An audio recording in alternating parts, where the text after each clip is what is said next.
জিডিপির ধোঁকা, নীরব দুর্ভিক্ষে ধুঁকছে জাতি। যতই দিন যাচ্ছে, পৃথিবী ও পৃথিবীর মানুষ এক অনিশ্চিত ভবিষ্যতের দিকে যাত্রা করছে।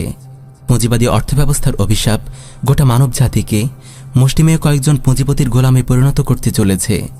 ইসলামী অর্থব্যবস্থার অনুপস্থিতিতে পৃথিবী জুড়ে সম্পদ বণ্টনে বৈষম্য মহামারী আকার ধারণ করেছে। বিষয়টি বোঝার জন্য কিছু তথ্য আপনাদের সামনে রাখতে চাই।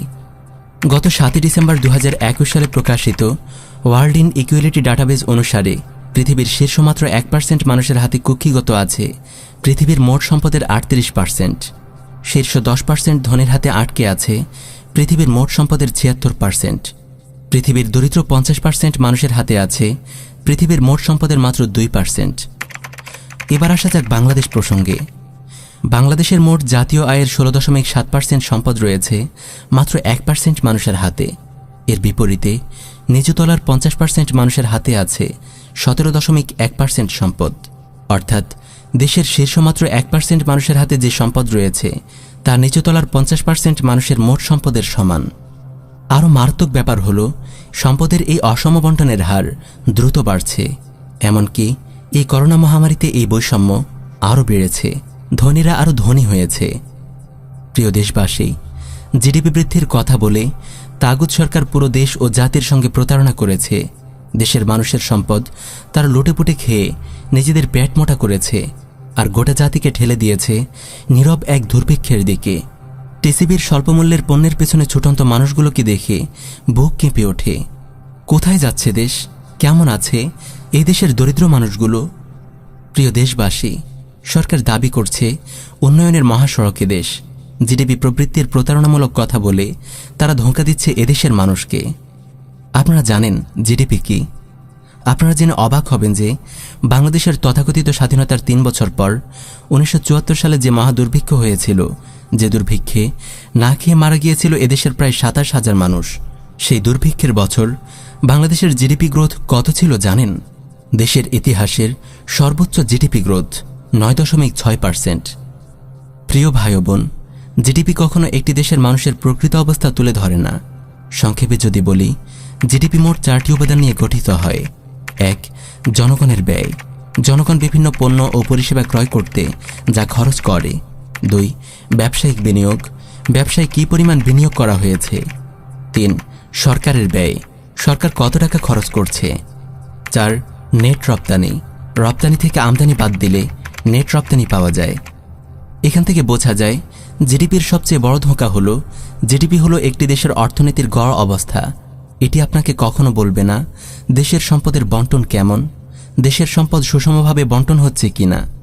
যদি দেশের শীর্ষ 10% ধনী লোক বেশি বেশি খরচ করে, বিলাসবহুল জীবনযাপন করে, উন্নত মানের গুডস অ্যান্ড সার্ভিস ব্যবহার করে, তাতে জিডিপি দ্রুত বৃদ্ধি পাবে।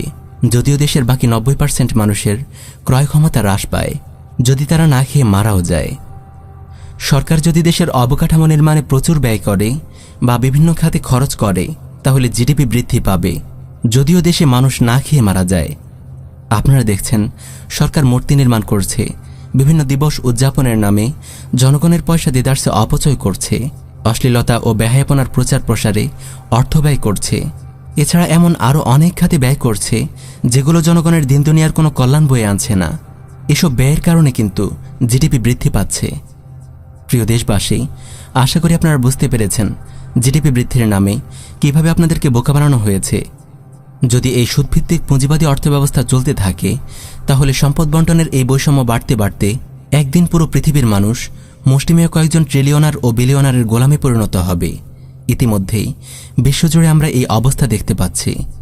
পক্ষান্তরে জাকাত ভিত্তিক ইসলামী অর্থব্যবস্থা সম্পদের সুষম বণ্টন নিশ্চিত করে। ফলে এই অর্থব্যবস্থায় কারো সম্পদের পাহাড় গড়ে তোলার যেমন সুযোগ নেই, তেমনি না খেয়ে মরারও কোনো উপায় নেই। পুঁজিবাদী বিশ্বব্যবস্থা গোটা পৃথিবীকে যেভাবে জিম্মি করে রেখেছে, এই ব্যবস্থা থেকে মানবজাতিকে মুক্তি দিতে পারে একমাত্র ইসলাম। আজ গোটা মানবজাতি ইসলাম ও মুসলিমদের উত্থানের অপেক্ষায় পথ চেয়ে আছে। আলহামদুলিল্লাহ, কুফরি গণতন্ত্র ও সুদভিত্তিক পুঁজিবাদী অর্থব্যবস্থাও আজ দ্রুত পতনের দিকে এগিয়ে যাচ্ছে।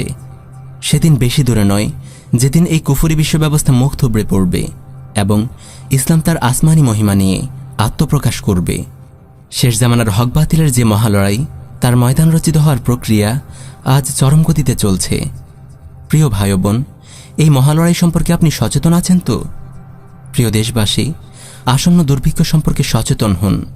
ভারতের তাবেদার তাগুত আওয়ামী সরকার দেশের মানুষের জীবন ও সম্পদ নিয়ে যে ছিনিমিনি খেলা শুরু করেছে, এর পরিণতি বড়ই ভয়াবহ। হিন্দুত্ববাদী ভারত আজ মুসলিমদের জানমালের দিকে বিস্তার করে তুলেছে তার নখর থাবা। কেবল সাংস্কৃতিক আগ্রাসন নয়, বাংলাদেশের মুসলিমদের উপর এই নাপাক মুশরিকদের অর্থনৈতিক আগ্রাসনও চরম গতিতে চলমান। বাংলাদেশের অর্থনীতিকে শুষে খাচ্ছে হিন্দুত্ববাদী ভারত। বাংলাদেশের চাকরির বাজারে ভারতীয়দের অবৈধ অনুপ্রবেশ ঘটেছে, আর বাংলাদেশকে তারা পরিণত করেছে ভারতের বাজারে। এদেশের দুর্নীতিবাজ এমপি মন্ত্রীরা জনগণের সম্পদ লুটে খাচ্ছে, ফলে চরম দুরবস্থায় দিন কাটাচ্ছে কৃষক, শ্রমিক ও মেহনতি জনতা। প্রিয় উম্মা, আসুন উপমহাদেশের ধর্মীয়, রাজনৈতিক, সাংস্কৃতিক ও অর্থনৈতিক পরিস্থিতির ওপর সতর্ক দৃষ্টি রাখি। তাওহীদ ও শিরকের যেই সংঘাত দানা বেঁধে উঠছে, তার জন্য নিজেরা প্রস্তুতি গ্রহণ করি এবং পরবর্তী প্রজন্মকে যুগের সকল চ্যালেঞ্জ মোকাবেলার উপযুক্ত করে গড়ে তুলি। সবচেয়ে বড় কথা হল, বিশুদ্ধ আকীদা ও নববী মানহাজের ঝান্ডা ঊর্ধ্বে তুলে ধরে দিন প্রতিষ্ঠার সংগ্রামে আত্মনিয়োগ করি।